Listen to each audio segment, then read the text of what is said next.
Bismillahirrahmanirrahim. Assalamu alaikum guys. Welcome back to my YouTube English literature channel. So today we will going to discuss about a very important short story, The Woman Who Had Imagination. So आज हम इस short story के themes को discuss करेंगे which has been written by Herbert and Ernest Bates. Okay, so Albert Ernest Bates जो है वो 16 मई 1905 में पैदा हुए और 29 जनवरी 1974 में इनकी डेथ हो गई। ये इंग्लिश राइटर थे, नॉवलिस्ट थे, शॉर्ट स्टोरी राइटर थे, एसेइस्ट थे, ड्रामाटिस्ट भी थे और नॉन फिक्शन राइटर भी थे। लेकिन इनकी जो पॉपुलैरिटी की जो बेस बनी ना, वो नॉवलिस्ट एज अ नॉवलिस्ट और as a short story writer, ये नॉवेल्स और शॉर्ट स्टोरी राइटिंग की वजह से ज़्यादा फेमस हुए। और उनका जो फर्स्ट वर्क था वो टू सिस्टर्स, ये इनका वर्क था वो जो कि 1926 में पब्लिश हुआ। सो एज अ ये न्यूज़ रिपोर्टर भी और एज अ क्लर्क भी इन्होंने बहुत ज़्यादा काम किया। ठीक है, फिर अगर हम इनके वर्किंग, इनकी राइटिंग के फीचर्स देखें ना, तो ये कंट्री साइड से बहुत ज़्यादा अटैच्ड थे, उनके लोगों से बहुत ज़्यादा इनके मतलब एक लिंक था, स्ट्रॉन्ग कनेक्शन था। और ये कंट्री साइड और रूरल एरियाज़ को ज़्यादा प्रेफर करते थे।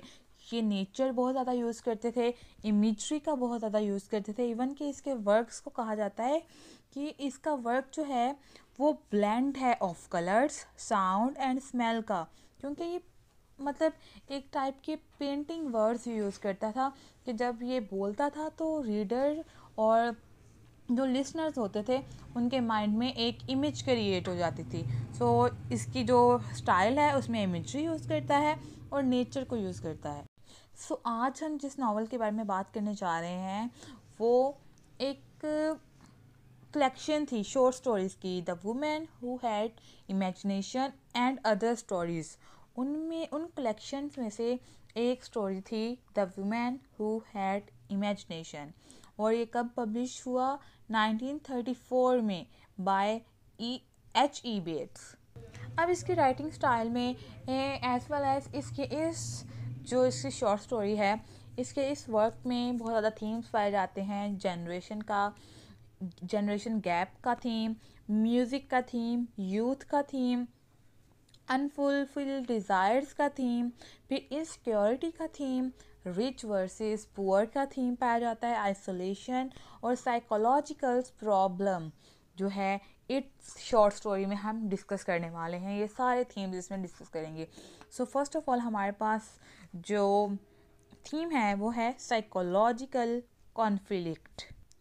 सो सबसे पहले हम बात करते हैं साइकोलॉजिकल कॉन्फ्लिक्ट्स क्या होते हैं। साइकोलॉजिकली कॉन्फ्लिक्ट होता है कि आपकी साइकी, जो आपका माइंड होता है ना, उसके और आपके दरमियान जो जंग चल रही होती है ना, उसको हम साइकोलॉजिकल कॉन्फ्लिक्ट बोलते हैं। जो इंसान की इनर कॉन्फ्लिक्ट होते हैं वही साइकोलॉजिकल कॉन्फ्लिक्ट होते हैं, कि आपका दिमाग सोच रहा होता है कि मुझे ये क्यों नहीं मिला, ये क्यों नहीं मिला, आपकी डिज़ायर्स फुलफ़िल क्यों नहीं हुई, आप इनसिक्योरिटी फील करते हैं, अनकंफर्टेबल फील करते हैं और आइसोलेशन फील करते हैं, लॉनलीनेस फील करते हैं। तो आप क्या होते हैं, आप डिप्रेस्ड हो जाते हैं। जब आप डिप्रेस्ड हो जाते हैं तो आपकी साइकी बहुत ज़्यादा इफ़ेक्ट होती है और आप खुद ही वो सारी चीज़ें इमेजिन कर लेते हैं जो आपको नहीं मिलती। ठीक है, तो वो सारी चीज़ें हम इस स्टोरी में भी डिस्कस करेंगे। और इस स्टोरी में बड़ा इन्फ्लुएंस है इस साइकोलॉजिकल कॉन्फ्लिक्ट का। ठीक है, सो सबसे पहले हम देखते हैं ये जो स्टोरी है ये बेस्ट एग्जांपल है साइकोलॉजिकल कॉन्फ्लिक्ट की, साइकोलॉजिकल स्टडी की। इसमें दो मेजर कैरेक्टर दिखाए गए हैं जिन दोनों की साइकी एक जैसी है। एक हेनरी है और दूसरा मैडलेना है। हेनरी जो है अपने पूरे सफ़र के दौरान जब वो मेंशन में जा रहे होते हैं ना, उसके जो उसके एंटोनियो के मेंशन में जा रहे होते हैं, तो वहाँ पे जाते जाते सभी जो कोयर्स होते हैं, उनकी फैमिली मेम्बर्स होते हैं, वो सभी इंजॉय कर रहे होते हैं सिवाय हेनरी के। ठीक है, वो अपनी ही थॉट्स में होता है कि मैं क्यों जा रहा हूँ, मेरा तो ये पर्पस ही नहीं है, मेरा तो दिल ही नहीं है इनके साथ जाने का। वो अनकंफर्टेबल फील करता है और अपनी ही दुनिया में, अपनी सोच की दुनिया में मगन रहता है। फिर उसके बाद उनकी जो कन्वर्जेशन होती है कोर्स के दरमियान, उस वो कोर्स का नाम है जो जा रहा है ना वहाँ पे, उनके बैंड का नाम है ऑर्फेस मेल वॉइस ग्ली सिंगर्स। ठीक है, और वो बहुत इरिटेट करती है उसे कि ये कैसी बातें कर रहे हैं, ये पर्पसलेस लाइफ है इनकी, ये किस तरह की लाइफ है, कितनी बोर लाइफ है।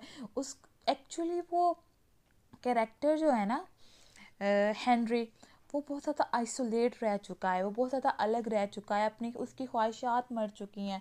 तो इस वजह से उसको हर इंजॉय वाली चीज़ भी उसको बोर लगती है, उसको किसी चीज़ में प्लेयर हासिल नहीं होता। फिर उसके बाद जब वो पहुंच जाता है मेंशन में, तो वहाँ उसको उसी के जैसा एक और करेक्टर मिल जाता है, और वो कौन होता है, मेडलिना होती है। वो मेडलिना के साथ मिलता है और जिससे पता चलता है उसको कि इसकी भी लाइफ जो है वो फुली फोर्स्ड है, यानी कि वो भी फोर्सफुली लाइफ गुजारी है जैसे कि हेनरी गुजारा है। कि हेनरी जो नहीं करना चाहता, वो अपने बाप की शॉप पे नहीं बैठना चाहता, लेकिन फिर भी उसको ज़बरदस्ती वहाँ पे बिठाया जाता है। और जो मेडलिना है वो भी ऐसी लाइफ गुजारना नहीं चाहती, वो भी फ़न चाहती है, वो भी अपनी रोमांटिक लाइफ चाहती है, लेकिन उसके साथ भी क्या होता है, फोर्सफुली उसको वैसी लाइफ गुजारने के लिए कहा जाता है। वो एक ओल्ड मैन के लिए हमेशा स्टोरीज पढ़ती रहती है, जबकि वो ऐसा नहीं चाहती, वो फ्री लाइफ चाहती है। जो उसका ओल्ड मैन, अगली ओल्ड मैन होता है, वो बहुत ज़्यादा जो है जेलसी पर्सन होता है। वो नहीं चाहता कि मेडलिना के पास कोई आए, क्योंकि मेडलिना जो है वो बहुत ज़्यादा खूबसूरत लेडी है और यंग लेडी है। तो वो सोचता है कि अगर उसके साथ कोई आएगा, उसके पास कोई आएगा, तो क्या होगा, तो शायद ये उसके साथ अट्रैक्ट हो जाए, क्योंकि ये यंग है ना। तो ओल्ड मैन भी इनर कॉन्फ्लिक्ट का शिकार है, वो भी साइकोलॉजिकली कॉन्फ्लिक्ट का शिकार है। फिर वो भी देखता है कि वो भी एक घर में बंद रहती है फोर्सफुली, और एज वेल एज जो हेनरी है वो भी फोर्स वाली लाइफ गुजार रहा है। तो इसके साथ हमें दिखाया जाता है कि कैसे जो मेन कैरेक्टर्स हैं उनमें साइकोलॉजिकल कॉन्फ्लिक्ट पाया जाता है, यानी कि उनसे वो चीज़ें फोर्सफुली करवाई जाती हैं जो वो नहीं करना चाहते, जैसे हेनरी का बाप चाहता है और जैसे ओल्ड मैन चाहता है। जबकि वो क्या चाहते हैं, वो एक फ्री लाइफ गुजारना चाहते हैं। और इसमें बहुत ज़्यादा हसल एंड बसल होती है स्टोरी में, लेकिन क्या होता है, वो फिर भी अपने ही थॉट्स में इन्वॉल्व रहते हैं, अपनी साइकी में इन्वॉल्व रहते हैं। फिर नेक्स्ट हमारे पास थीम है आइसोलेशन का और लॉनलीनेस का।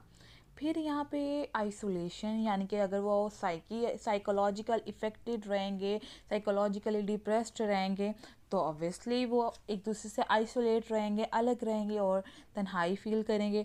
तो ये ग्रेट गैदरिंग होती है, ठीक है, इतना बड़ा वो फंक्शन सारा अरेंज किया होता है एंटोनियो ने अपने मेंशन में, लेकिन फिर भी क्या होता है, जो मेन कैरेक्टर्स होते हैं ना इसके, लाइक हेनरी, लाइक मेडलिना, वो आइसोलेट फील करते हैं, वो लॉनलीनेस फील करते हैं, बिकॉज कोई भी उनके जो थॉट्स होती हैं, उनकी फीलिंग्स होती हैं, उनको प्रेफर नहीं करता, उनके बारे में नहीं सोचता। सभी जो है वो अपनी अपनी लाइफ में मगन है और चाहते हैं कि जैसा हम चाहें वैसा ही हो। फिर उसके बाद दिखाया जाता है कि इतने ज़्यादा लोग वहाँ पे सिंगिंग कर रहे होते हैं, ड्रिंकिंग कर रहे होते हैं, खा पी रहे होते हैं, लेकिन क्या है, जो वो होता है हेनरी, वो अलग ही फील कर रहा होता है, वो लॉनलीनेस फील कर रहा होता है। और फिर उसके बाद मेडलिना, वो ओल्ड मैन के साथ होती है, लेकिन फिर भी क्या होती है, वो ओल्ड मैन के साथ रहते हुए भी तन्हाई में होती है, लॉनलीनेस फील करती है, अपने आप को आइसोलेट रखती है, फील भी करती है कि मैं बस अलग ही हूँ, अलग ही रहना चाहती भी है। और क्योंकि वो चाहती है कि वो फ्री रहे, बट जब उसको आज़ादी नहीं मिलती जैसे कि वो चाहती है, तो क्या होता है, वो फिर इनर कॉन्फ्लिक्ट का शिकार हो जाती है और ख़ुद ही अपने आप को जो है अलग कर लेती है सबसे।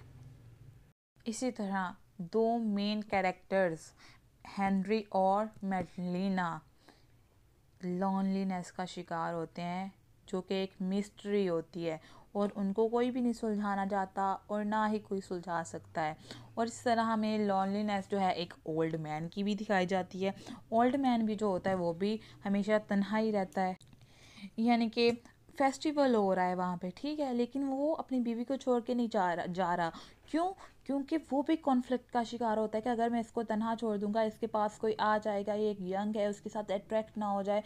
वो अपने घर में मेल जो होते हैं ना, सर्वेंट्स, उनको भी इजाज़त नहीं देता कि वहाँ पे काम करे, क्योंकि वो बहुत ज़्यादा पोजेसिव होते हैं अपनी वाइफ के बारे में, बिकॉज उसकी वाइफ बहुत ज़्यादा खूबसूरत होती है और वो बहुत जेलसी पर्सन होता है, एरोगेंट पर्सन होता है और वो चाहता है कि उसकी वाइफ जो है सिर्फ उसी के पास रहे। इस वजह से वो भी एक अलग ही हमेशा अलॉन रहता है, उसके साथ रहते हुए। किसके साथ? मेडलिना के साथ। जैसे कि फिश मॉन्गर जो है वो बताता है हेनरी को कि जो बूढ़ा आदमी है ना वो पागल हो गया है, वो पागल होता जाता है क्योंकि वो कहीं चली गई है। इवन कि वो कहीं चले जाए ना, इट्स मीन, तो फिर वो इस कदर पागल हो जाता है कि वो अपने आपे से बाहर हो जाता है, क्योंकि वो बहुत जेलसी फील करता है उससे, because she is very beautiful. और कभी नहीं चाहता कि उसकी आँख से कभी दूर हो, एक मिनट के लिए भी, एक पल के लिए भी उसकी आंखों से वो दूर हो, क्योंकि वो एक यंग वुमेन है। And then she is a women of great imagination, यानी कि वो बहुत ज़्यादा रोमांटिक भी है। इमेजिनेशन वही रखता है जो रोमांटिसिज्म से बिलोंग करता हो, ठीक है, जो रोमांटिक हो। तो इसलिए उसको ये भी डर है कि वो एक ग्रेट इमेजिनेशन की वीमेन है, तो अगर कोई उसके पास आएगा, उससे बातें करेगा, उससे लव शो करवाएगा, तो वो ऑब्वियसली उसके साथ अट्रैक्ट हो जाएगी। डेट्स वाई जब वो एक मिनट भी उसकी आंखों से इधर उधर हो जाती है सामने से, तो वो पागल हो जाता है, according to fishmonger. Next हमारे पास जो इसका मेन सेकंड थीम आता है वो है इमेजिनेशन। जो टाइटल है ना स्टोरी का, the women who had imagination, ये मोस्ट इम्पॉर्टेंट इसमें पार्ट है नरेटर का, नरेशन का, कि ऐसी स्टोरी सुनाई जा रही है कि वो एक यंग बॉय है ऑफ 20, यानी कि 20वीं सदी का एक यंग बॉय है, who is engrossed in imagination, जो कि इमेजिनेशन रखता है। कौन? हेनरी। और उसके साथ उसकी जर्नी में उसको एक और इमेजिनेशन रखने वाली एक लड़की भी मिल जाती है, यानी कि दोनों कैरेक्टर जो हैं वो इमेजिनेशन के साथ रिलेट करते हैं, हेनरी भी एज वेल एज मेडलिना भी। जब वो मैंशन में जाता है जर्नी के बाद, वहाँ पे उसको एक डीप थिंकर मिल जाती है, डीप इमेजिनेशन रखने वाली एक और कैरेक्टर मिल जाती है। वो कौन होती है? मेडलिना, जो कि उसको कहती है कि तुम मुझे झील के, जो नदी है ना, उसके पास तुम्हें जाना चाहिए, ज़रूर जाना चाहिए। और जब वो उसके पास जाता है, नदी के पास, तो वो उसको वहाँ पे मिलती है, ठीक है। What relation does she have with the old man? ये एक इमेजिनेशन है जो कि हेनरी सोचता है उसके मिलने के बाद। जब वो उसके साथ मिलती है ना, हेनरी के साथ लेक के पास, तो वो रोने लग जाती है, अचानक रोने लग जाती है। तो उसके रोने की वजह से फिर फिश मॉन्गर भी उसको बताता है, तो वो सोचता है कि किस तरह का रिलेशन होगा इसका उस ओल्ड मैन के साथ। तो जैसे कि हम पढ़ते हैं, हेनरी जो है वो साइलेंट बैठा होता है। जब वो वापस जाते हैं ना सारे कॉयर्स, वहाँ पे फंक्शन जब डन हो जाता है, ख़त्म हो जाता है, तो हेनरी जो है साइलेंट बैठा होता है, अपने ही कॉन्शियस में होता है कि वो क्या सोच रहा है। उसको अपनी ही सिर्फ आवाज़ आ रही होती है, बाकियों को किसी की आवाज़ उसको नहीं आ रही होती। वो थ्रू आउट द जर्नी उसी लेडी के बारे में सोचता है, उसी वीमेन के बारे में सोचता है कि he could see in the room with the old man. He could see her crying by the lake and half waving her hand. यानी कि वो देखता है कि वो ओल्ड मैन के साथ बैठी होती है, और फिर जब उसको मिलने आती है, उसके पास आती है लेक पे, तो वो हाफ हैंड जो है वो वेव कर रही होती है, यानी कि उसको अपनी तरफ बुलाती है, और फिर रोना शुरू कर देती है अचानक। He could see her clearly and cloud hair, her voice unmistakably, yet he felt at time that she had never existed. यानी कि वो फिर उसको देखता है, उसकी आंखों में देखता है और उसकी क्लियर आवाज़ को सुनता है। किसी भी जो कि क्लियर आवाज़ होती है उसमें कोई गलती की गुंजाइश नहीं होती। फिर वो फील करता है कि वो कभी एग्जिस्ट ही नहीं करती, वो सिर्फ इमेजिनेशन, वो रियलिटी बेस्ड लड़की नहीं है, वो सिर्फ इमेजिनेटिव लड़की है। वो इस रियल दुनिया में एग्जिस्ट ही नहीं करती। वो जो ये सब फेस कर रही है ना, वो नहीं करना चाहती। वो जिस इमेजिनेशन में रहती है, जब वो फुलफिल नहीं होती तो वो रोने लग जाती है। फिर उसके बाद ही is silent on his way back home as he was on the way to the mansion. इसी तरह वो साइलेंट होता है जब वो वापस जाता है, जैसे कि जब वो मेंशन आ रहा होता है ना, जैसे तब साइलेंट होता है, जब वापस जाता है वैसे ही तब भी साइलेंट ही रहता है। इसकी खामोशी चेंज नहीं होती, लेकिन सिर्फ इसके सोचने का जो ऑब्जेक्ट होता है ना, वो चेंज हो जाता है। पहले वो सोच रहा था मेरी लाइफ का क्या मकसद है, इनकी लाइफ का क्या मकसद है, और अब सोच रहा था कि उस वीमेन का क्या मकसद था। उस मेडलिना जो कि इतनी पोजेस थी, इतनी डिप्रेस्ड थी, इतनी इमेजिनेटिव लड़की थी, उसकी लाइफ का क्या ऑब्जेक्ट है। ठीक है, साइलेंस रिमेन रहती है, लेकिन उसकी इमेजिनेशंस बदल जाती हैं। ये इसका बहुत इंपॉर्टेंट थीम है। नेक्स्ट हमारे पास थीम आता है जनरेशन गैप्स का और अनफुलफिल्ड डिज़ायर्स का। ठीक है, इसमें तमाम कैरेक्टर्स आपस में गैप रखते हैं, जैसे कि एंटोनियो रखता है अपनी बहन मेडलिना के साथ, फादर रखता है अपने जो सन है हेनरी उसके साथ, और जो मेडलिना है वो रखती है गैप अपनी मदर के साथ भी रखती है, यानी कि उसकी मदर की डेथ हो जाती है। फिर उसके बाद जब उसकी शादी होती है ओल्ड मैन के साथ, तो उसके साथ भी उसका बहुत ज़्यादा गैप दिखाया गया है, जिसके हेनरी का मतलब सारा कुछ हो गया। फिर उसके बाद इनकी डिज़ायर्स जो अनफुलफिल है, यानी कि जैसे कि हेनरी चाहता है कि उसकी वो प्लीजेंट और फन लैंड चाहता है अपनी लाइफ में, कुछ इंजॉयमेंट चाहता है, लेकिन ऐसा कुछ नहीं होता। इसी तरह मेडलिना भी चाहती है कि उसकी लाइफ जो है वो रोमांटिक हो, उसकी लाइफ में उसका पार्टनर जो है वो रोमांटिक हो, लेकिन कभी भी इनकी लाइफ जो है उनकी डिज़ायर्स फुलफ़िल नहीं होती। जब उनकी डिज़ायर्स फुलफ़िल नहीं होती तो अपनी लाइफ से एस्केप चाहते हैं, जैसे कि हेनरी चाहता है अपनी लाइफ से एस्केप, उस बोर्डम से एस्केप जो उसकी लाइफ में था, और वो मेडलिना चाहती है अपनी लाइफ से एस्केप, क्योंकि उसकी लाइफ फुली एक ग्लोमी लाइफ थी, उसकी लाइफ सैड वाली लाइफ थी, उसकी लाइफ में हैप्पीनेस या हैप्पी मोमेंट कोई भी नहीं था। सो नेक्स्ट हमारे पास थीम आता है, जो लास्ट थीम है वो है रिच वर्सेस पुअर का थीम, और ये स्टोरी जो है वो पुअर्टी और मिडिल क्लास और एलिट क्लास के दरमियान घूमती है। ठीक है, अराउंड घूमती है। इस स्टोरी में, ये हिंदी स्टोरी नहीं है, इन दिस स्टोरी है ये वर्ड। इस स्टोरी में क्या होता है, ये दिखाया जाता है कि कैसे पुअर जो हैं वो एक अमीर बनना चाहते हैं, जैसे कि हेनरी चाहता है कि वो अमीर बन जाए, वो अपनी सारी लाइफ जो है एंजॉय करे, लेकिन जो अमीर होते हैं लाइक मेडलिना, वो अनसेटिस्फाइड होते हैं। एंटोनियो अनसेटिस्फाई होता है, ओल्ड मैन अनसेटिस्फाई होता है, वो अपनी लाइफ में कंफर्टेबल फील नहीं करते, वो अपनी लाइफ में अनकंफर्टेबली जो एक मोमेंट है, एक एलिमेंट है उनके लाइफ में हमेशा रहता है। जैसे कि मेडलिना चाहती है कि उसकी लाइफ में एक रोमांटिक पार्टनर हो, और वो अपनी लाइफ जो है वो अपनी तमाम लाइफ अच्छे से स्पेंड करे, लेकिन क्या होता है, उसकी तमाम लाइफ एक अगली ओल्ड मैन के साथ ही स्पेंड होती है, और वो अनसेटिस्फाइड शो करवाई जाती है, अनसेटिस्फाइड दिखाई जाती है। फिर जो है हेनरी, वो भी अनसेटिस्फाइड होता है, क्योंकि वो भी कभी अमीर नहीं बनता और कभी जो है उसकी डिज़ायर्स फुलफ़िल नहीं होती। तो तमाम कैरेक्टर्स जो हैं वो दिखाए गए हैं, अनसेटिस्फाइड दिखाए गए हैं। ठीक है, तो इसी के साथ हमारी जो वीडियो है आज की वो एंड होती है। I hope you all guys enjoyed it. दुआओं में याद रखिएगा और मेरे चैनल को ज़रूर सब्सक्राइब करिएगा। Thank you so much. अल्लाह हाफिज़।